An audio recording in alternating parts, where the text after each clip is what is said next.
నమస్కారం. ఈటీవీ భారత్ కు స్వాగతం. మీరు చూస్తున్నారు న్యూస్ టైం. రేపు ప్రారంభమయ్యే పింఛన్ల పంపిణీకి ఏర్పాట్లు పూర్తి చేసిన ప్రభుత్వం.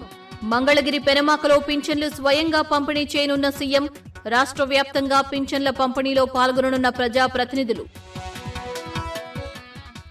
మన్ కీ బాత్లో అరకు కాఫీ గుమగుమలపై ప్రధాని కితాబు.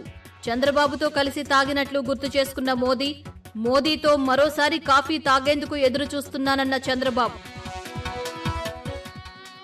ఎన్నికల ముందు వైసీపీ ఇచ్చిన డీఎస్సీ నోటిఫికేషన్ రద్దు.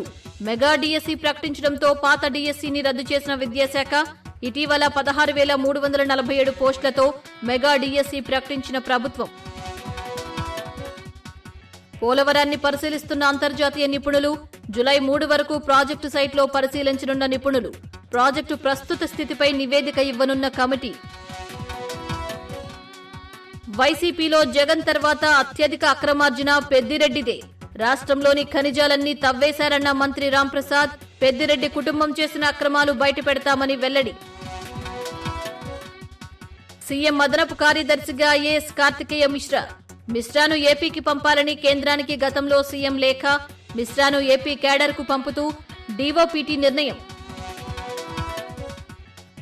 నిరుద్యోగులకు బీఆర్ఎస్ అనుకూలంగా ఉంటుందన్న హరీష్. మోసపూరిత హామీలతో కాంగ్రెస్ గద్దెనెక్కిందంటూ విమర్శ. డిమాండ్లను ఎందుకు పరిష్కరించలేదని మాజీ మంత్రి ప్రశ్న.